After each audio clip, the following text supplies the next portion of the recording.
வீராசாமி என்பவர் திராவிட முன்னேற்ற கழகத்திலே பொருளாளராக இருந்தவர் மாத்திரமல்ல, திராவிட முன்னேற்ற கழக ஆட்சியிலே அமைச்சராக இருந்தவர் மாத்திரமல்ல, அவர் திராவிட முன்னேற்ற கழகத்தின் வைரம் வாய்ந்த ஒரு தொண்டர். ஆற்காடு வீராசாமி திராவிட முன்னேற்ற கழகத்தின் முக்கிய தளபதிகளுள் ஒருவராக இருந்தவர். திமுகவின் அடிமட்ட தொண்டராக கட்சிக்குள் அறிமுகமாகி அந்த கட்சியின் ஆகப்பெரிய பதவிகளுள் ஒன்றான பொருளாளர் பதவி வரை உயர்ந்தவர். திமுக தலைவர் கருணாநிதியின் வலதுகரமாக அவரது நம்பிக்கையை பெற்றவர்களுள் முதன்மையானவராக கட்சி முதல் ஆட்சி வரை அனைத்திலும் அதிகாரம் செலுத்தக்கூடியவராக இருந்தவர். திமுக அமைச்சரவையில் 3 முறை இடம்பெற்றவர். அவரது அரசியல் வாழ்க்கையில் சர்ச்சைகளுக்கும் குறைவில்லை. அவர் முதன்முறை அமைச்சர் பதவியிலிருந்து நீக்கப்பட்டது ஏன் என்பது தொடங்கி அவர் மின்துறை அமைச்சராக இருந்தபோது தமிழ்நாட்டில் ஏற்பட்ட மின்வெட்டு சர்ச்சைகள் ஏராளம். இந்த சர்ச்சைகளை எல்லாம் தாண்டி திமுகவுக்கும் அதன் வளர்ச்சிக்கும் அவர் ஆற்றிய பங்களிப்பு முக்கியமானது. திமுக எதிர்க்கட்சி வரிசையில் இருந்த போதும் ஆளுங்கட்சியாக இருந்த போதும் கட்சியை வளர்த்தெடுக்கவும் நெருக்கடிகளில் இருந்து மீட்டெடுக்கவும் அவர் செலுத்திய உழைப்பு காத்திரமானது. அந்த உழைப்புதான் சாமானிய தொண்டரான அவரை கட்சியின் பொருளாளராக்கியது. மின்சாரத்துறை அலுவலராக இருந்த அவரை மின்சாரத்துறைக்கே அமைச்சராக்கியது. அந்த வகையில் ஆற்காடு வீராசாமி என்ற அரசியல்வாதியின் அரசியல் பயணத்தை விவரிக்கிறது இந்த சிறப்பு தொகுப்பு.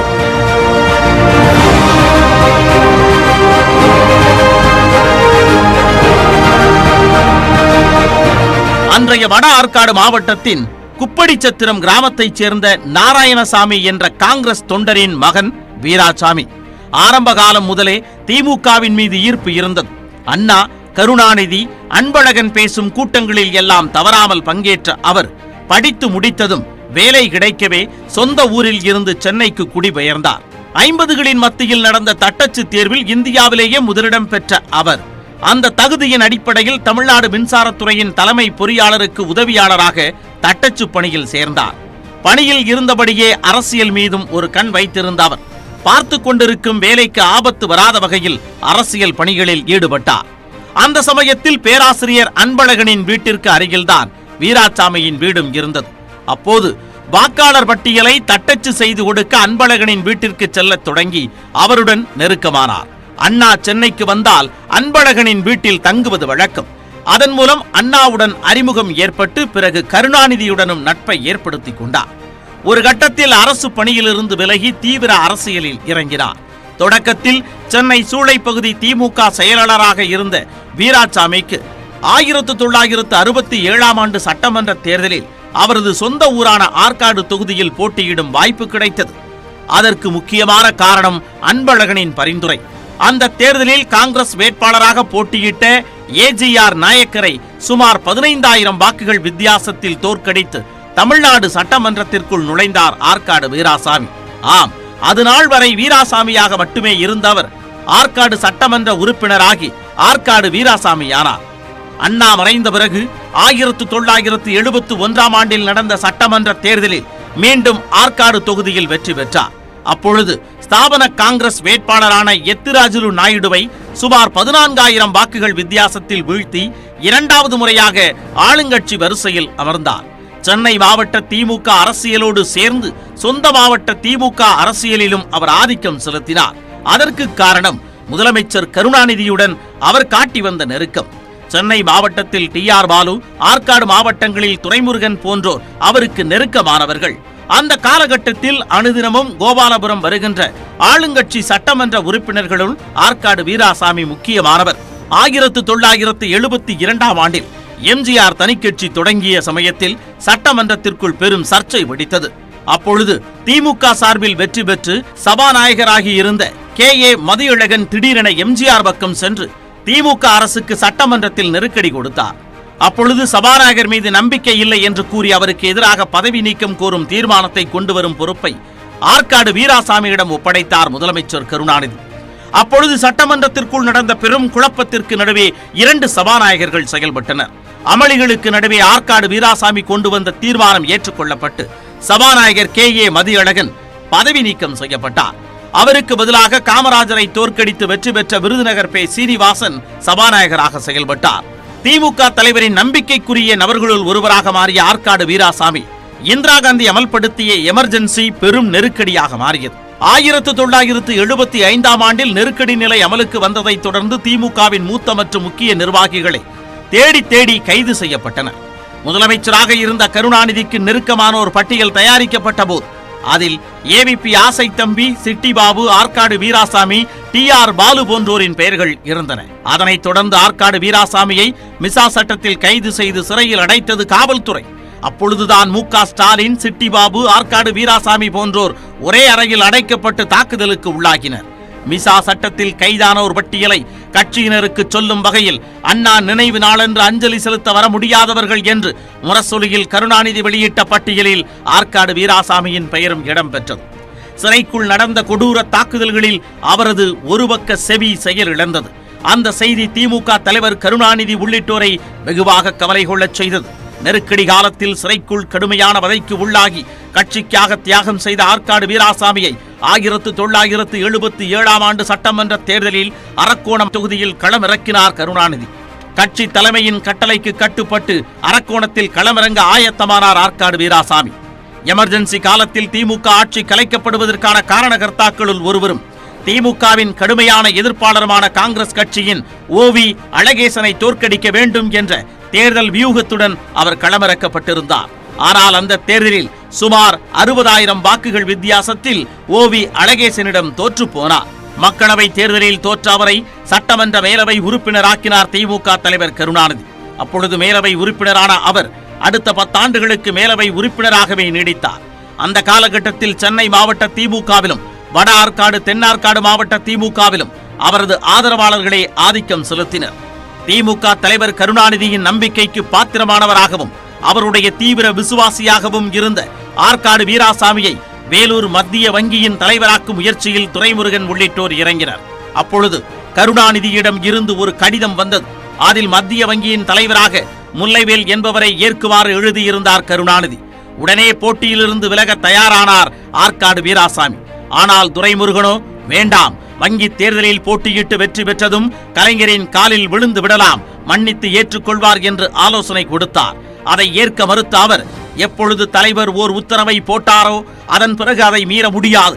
அது இந்த பதவி அல்ல, எந்த இந்திரலோக பதவியாக இருந்தாலும் அது என் கால் தூசுக்கு சமம், கலைஞரின் ஆணைதான் முக்கியம் என்று சொல்லிவிட்டார்.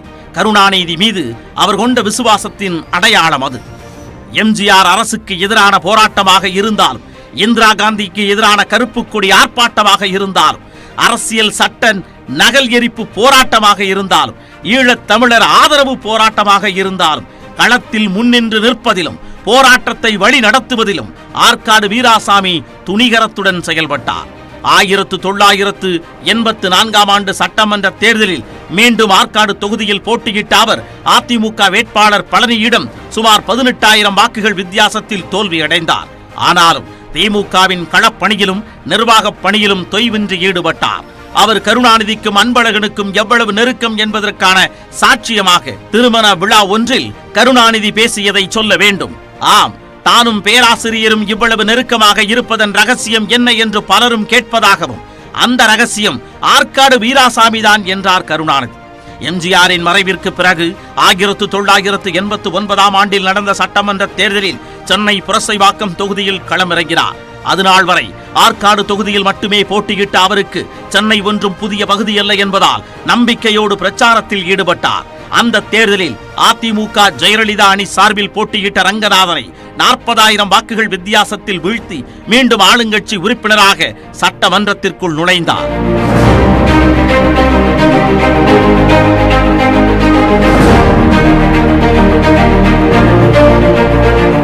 திமுக உறுப்பினராக, துணிச்சலான செயல் வீரராக, பகுதி செயலாளர் முதல் தலைமை கழக செயலாளர் வரை பணியாற்றியவராக, கட்சிக்காக செவித்திறனையே இழந்தவராக இருந்த ஆற்காடு வீராசாமியை உணவுத்துறை அமைச்சராக்கினார் முதலமைச்சர் கருணாநிதி. கட்சியிலும் ஆட்சியிலும் முக்கியத்துவம் வாய்ந்த நபராக மாறிய அவரிடமிருந்து உணவுத்துறை திடீரென மாற்றப்பட்டு அவருக்கு மின்சாரத்துறை ஒதுக்கப்பட்டது. உணவுப் பொருள் தட்டுப்பாடு தொடர்பாக எழுந்த சர்ச்சையால் அவரது இலாக்கா பறிக்கப்பட்டதாக பத்திரிகைகள் எழுதின. இங்கே வியப்பு என்னவென்றால், மின்சாரத்துறையின் உதவியாளராக பணிக்கு சேர்ந்த ஆற்காடு வீராசாமி அரசியல் களத்திற்கு வந்து அவர் பணியாற்றிய மின்சாரத்துறைக்கே அமைச்சராகி இருந்தார். பிறகு திடீரென ஒரு நாள் மின்சாரத்துறை அமைச்சர் பதவியிலிருந்து விலகினார். ஆம், முதன்முறையாக மின்சாரத்துறை அமைச்சரான போதே அவரை சர்ச்சைகள் சூழ்ந்துவிட்டன. அவரது பதவி விலகலுக்கான காரணம் குறித்து எதிர்க்கட்சிகளும் பத்திரிகைகளும் கேள்வி எழுப்பியதை தொடர்ந்து தனது கண்ணில் ஏற்பட்ட சிக்கலால் தான் பதவி விலக நேரிட்டதாக சட்டமன்றத்தில் விளக்கம் கொடுத்தார் ஆற்காடு வீராசாமி. ஆனால் அந்த விளக்கம் அரசியல் களத்தில் ஏற்கப்படவில்லை. பதவி நீக்கத்தை பக்குவமாக செய்திருக்கிறார் முதலமைச்சர் கருணாநிதி என்றன பத்திரிகைகள். என்றாலும் கருணாநிதி அன்பழகனுக்கு அதிகம் நெருக்கமானவர் என அறியப்பட்ட ஆற்காடு வீராசாமிக்கே இதுதான் நிலை என்றால் மற்றவர்களின் கதி என்ன என்ற கேள்வி கட்சிக்குள்ளேயே எழுந்தது. பிறகு திமுக அரசு கலைக்கப்படவே மீண்டும் 1991ஆம் ஆண்டு தேர்தலில் புரசைவாக்கத்தில் போட்டியிட்ட அவர் காங்கிரசின் ப. ரங்கநாதனிடம் தோல்வியடைந்தார். அதன் பிறகுதான் கட்சியின் அதிகாரமிக்க பதவிகளில் ஒன்றான பொருளாளர் பதவி ஆற்காடு வீராசாமிக்கு கிடைத்தது. அதுவரை பொருளாளராக இருந்த சாதிக் பாட்ஷா மரணமடையவே அந்த பதவியை தனது நம்பிக்கைக்குரிய ஆற்காடு வீராசாமிக்கு கொடுத்தார் கருணாநிதி. உண்மையில் கருணாநிதி, அன்பழகன், எம்ஜிஆர் உள்ளிட்ட தலைவர்கள் வகித்த பதவி அது. அந்த பதவிக்கு வந்ததன் மூலம் கருணாநிதி, அன்பழகனுக்கு அடுத்து திமுகவின் 3வது முகமாக ஆற்காடு வீராசாமி உருவெடுத்தார்.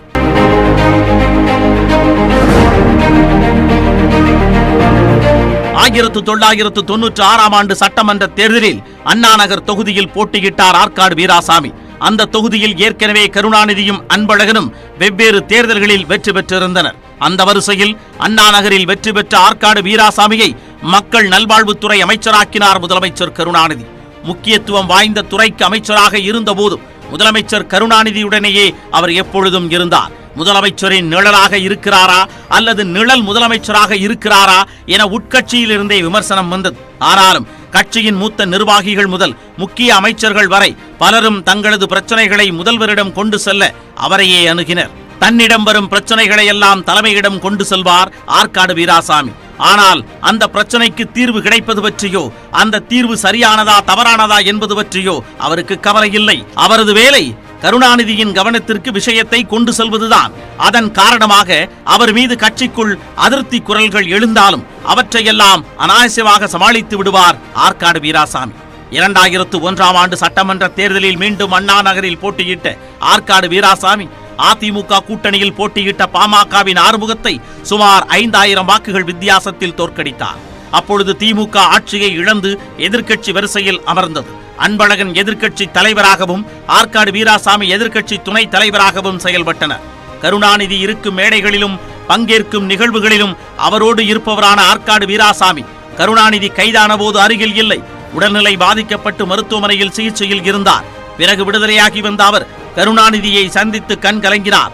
கட்சியின் மாநில அளவிலான பிரச்சனைகள், மாவட்ட அளவிலான சிக்கல்கள், கூட்டணி கட்சிகள் தொடர்பான சர்ச்சைகள், கருணாநிதி அன்பழகன் இடையிலான ஊழல்கள், அமைச்சர்களுக்கு இடையிலான பிரச்சனைகள் என எல்லாவற்றிலும் ஆற்காடு வீராசாமி தலையீடு இருக்கும் அல்லது தலையீடு கோரப்படும். 2006ஆம் ஆண்டு சட்டமன்ற தேர்தலில் அண்ணா நகரில் மீண்டும் களமிறங்கினார். அப்பொழுது அதிமுக கூட்டணியில் போட்டியிட்ட மதிமுகவின் விஜயா தாயன்பனை சுமார் 12000 வாக்குகள் வித்தியாசத்தில் தோற்கடித்தார். திமுக வெற்றி பெற்று ஆட்சி அமைத்தது. மீண்டும் கருணாநிதி முதலமைச்சரானார். அப்பொழுது ஆற்காடு வீராசாமிக்கு மின்சாரத்துறை தரப்பட்டது. புள்ளி விவரங்களோடு பேசக்கூடியவர், சாமர்த்தியமாக பதிலளிக்க கூடியவர், சட்டமன்றத்தில் நடக்கும் விவாதங்களில் மணிக்கணக்காக பேசக்கூடியவர் என்பன போன்ற அம்சங்கள் ஆற்காடு வீராசாமிக்கு இருந்தன. திமுக ஆட்சி காலத்தில் கூட்டணி தொடர்பான சிக்கல்கள் முளைக்கும் போது அவற்றை தீர்ப்பதற்கான கருணாநிதியின் தூதுவராக செயல்படுபவர் ஆற்காடு வீராசாமிதான். சில தருணங்களில் அவரே பிரச்சனைகளுக்கு காரணமாவதும் உண்டு. குறிப்பாக டாக்டர் ராமதாஸ் குறித்து அவர் வெளியிட்ட காட்டமான அறிக்கை இன்றளவும் சர்ச்சைக்குரியது.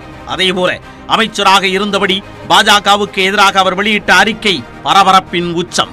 சேது சமுத்திர திட்டத்திற்கு தடை ஏற்பட்ட போது ராமர் பாலம் என்றால் அந்த பாலத்தை கட்டியது ராமனா, ராமன் என்ற பொறியாளரா என்று முதலமைச்சர் கருணாநிதி கேட்க, ராமரை அவமதித்து பேசிய கருணாநிதியின் தலையையும் நாக்கையும் துண்டித்து வருபவர்களுக்கு எடைக்கு எடை தங்கத்தை பரிசாக தருகிறேன் என்றார் பாஜக முன்னாள் எம்பி ராம்விலாஸ் வேதாந்தி. அந்த பேச்சை கண்டித்த அறிக்கை வெளியிட்ட ஆற்காடு வீராசாமி வன்முறையை தூண்டும் வகையில் பேசிய ராம்விலாஸ் வேதாந்தி மீது மத்திய அரசு நடவடிக்கை எடுக்க வேண்டும் என்றதோடு கலைஞரின் தலையையும் நாக்கையும் துண்டாடுவோம் என்று சொன்ன இயக்கத்தினர் தமிழக தெருக்களில் நடமாட முடியாத நிலைமையை உருவாக்குவோம் என்றார். முதலமைச்சர் கருணாநிதியின் கட்டளைக்கு கட்டுப்பட்டு அமைதியாக இருக்கிறார்கள் என்பதற்காக திமுகவினரை கோழைகள் என்று நினைத்து பாஜகவினரும் விஹெச்பியினரும் வாய் நீளம் காட்டினால் அதே பாணியில் திமுகவினர் பதிலடி கொடுக்க வேண்டியிருக்கும் என்ற அவர் சர்ச்சைக்குரிய கருத்தை ராம்விலாஸ் வேதாந்தி திரும்ப பெறாவிட்டால் தமிழகத்தில் உள்ள பாஜக அலுவலகங்கள் முன்பு கருப்பு கொடி காட்டி மறியல் செய்திட நானே தலைமை தாங்குவேன், அதற்கு அமைச்சர் பதவி தடையாக இருக்குமானால் அதையும் தூக்கி எறிவேன் என்று ஆவேசப்பட்டார். அதனைத் தொடர்ந்து சென்னை தியாகராய நகரில் இருக்கும் பாஜக அலுவலகமான கமலாலயத்தில் திமுகவினர் திரண்டு போராட்டத்தில் ஈடுபட்டனர். அப்போது கமலாலயம் தாக்கப்பட்டது. பிறகு பாஜகவினர் கொடுத்த புகாரின் பேரில் சில திமுகவினர் கைது செய்யப்பட்டனர். அமைச்சராக இருந்து கொண்டு வன்முறையை தூண்டும் வகையில் அறிக்கை வெளியிட்டார் என்று ஆற்காடு வீராசாமிக்கு கண்டனம் தெரிவித்தது பாஜக. அவரை சுற்றி சுழன்ற கமலாலய சர்ச்சை முடிவுக்கு வந்ததை தொடர்ந்து மின்வெட்டு சர்ச்சை சூழ்ந்து கொண்டது. தமிழ்நாட்டின் பெரும்பாலான பகுதிகளில் மின்வெட்டு ஏற்பட்டது.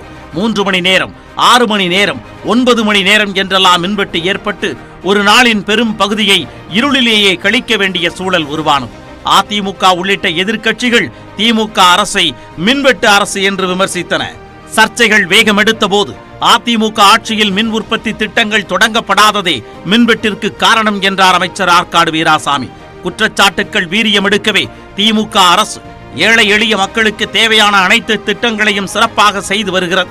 ஒருவேளை எதிர்காலத்தில் திமுகவுக்கு தோல்வி ஏற்பட்டால் அதற்கு மின்வெட்டு காரணமாக அமைந்து விடுமோ என்ற அச்சத்தில் இரவில் தூக்கமே வர மறுக்கிறது.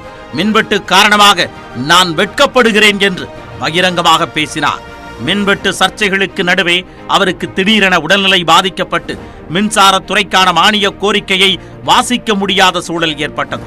அப்போது அவருக்கு பதிலாக மானிய கோரிக்கையை வாசித்த துரைமுருகன், அண்ணன் வீராசாமி மலை, நான் மடு, அவர் அளவுக்கு பேச எனக்கு தகுதியில்லை, இது அவர் கடை, தற்காலிகமாகத்தான் நான் இதை கவனிக்கிறேன், அவர் உடல் நலம் தேறி வந்ததும் பொறுப்பை அவரிடமே ஒப்படைத்து விடுவேன் என்றார். அமைச்சர் ஆற்காடு வீராசாமி கணித்தது போலவே 2011ஆம் ஆண்டு சட்டமன்ற தேர்தலில் திமுக தோல்வியடைந்து ஆட்சியை இழந்தது. அந்த தேர்தலில் அவர் போட்டியிடவில்லை. அதன் மூலம் அவர் ஒதுக்கப்படுகிறாரோ என்ற சந்தேகம் எழுந்தது. அதற்கேற்ப 14 ஆண்டுகளாக அவர் வசம் இருந்த திமுக பொருளாளர் பதவி மு.க. ஸ்டாலினுக்கு வழங்கப்பட்டது. அப்பொழுது தலைமை கழக முதன்மை செயலாளர் என்ற புதிய பதவி உருவாக்கப்பட்டு ஆற்காடு வீராசாமிக்கு தரப்பட்டது. ஆட்சியில் அமைச்சர், கட்சியில் பொருளாளர் என்பன போன்ற உயர் பதவிகளை வகித்து ஆட்சியிலும் கட்சியிலும் ஆதிக்கம் செலுத்தியவர் ஆற்காடு வீராசாமி. திமுக தலைவர் கருணாநிதி முதுமை காரணமாக சக்கர நாற்காலி பயன்படுத்துவதற்கு முன்பு வரை அவர் நடக்கும் பொழுது அவரது கைகளை தாங்கும் தோள்களில் ஒன்று ஆற்காடு வீராசாமியுடையது.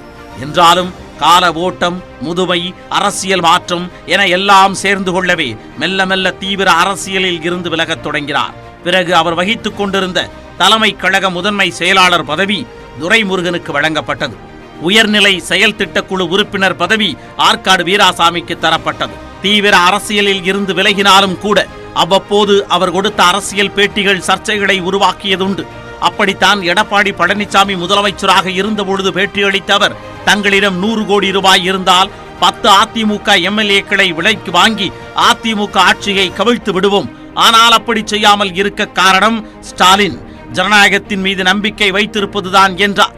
அந்த பேச்சு அரசியல் களத்தில் சர்ச்சையாக மாறியது. அதேபோல 1967ஆம் ஆண்டு தேர்தலில் தன்னை ஆற்காடு தொகுதி திமுக வேட்பாளராக அண்ணா அறிவிக்க என்ன காரணம் என்ற கேள்விக்கு சொன்ன சாதி ரீதியிலான பதிலும் சர்ச்சையை உருவாக்கியது. ஆரம்பகால திமுக உறுப்பினரான ஆற்காடு வீராசாமி அரசியலில் இருந்து விலகிய பிறகு அவருடைய மகன் மருத்துவர் கலாநிதி அரசியல் களத்திற்கு வந்தார். 2019ஆம் ஆண்டு மக்களவைத் தேர்தலில் வடசென்னை தொகுதியில் போட்டியிட்டு வெற்றி பெற்றார். தட்டச்சராக பணியை தொடங்கி திமுகவுக்கே பொருளாளரானது, மின்துறையில் பணியில் சேர்ந்து மின்சாரத்துறைக்கே அமைச்சரானது என்று ஆற்காடு வீராசாமியின் அரசியல் பக்கங்கள் சுவாரஸ்யங்களும் சர்ச்சைகளும் நிரம்பியவை. இந்த இடத்தில் ஆற்காடு வீராசாமி குறித்து திமுக தலைவர் கருணாநிதி கொடுத்த மதிப்பீட்டை சொல்வது சரியாக இருக்கும்.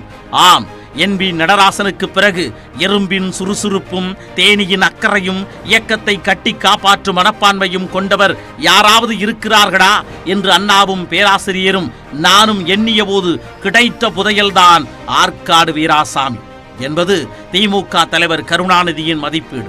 அந்த மதிப்பீட்டிற்கு 100% பொருத்தமானவர் ஆற்காடு வீராசாமி.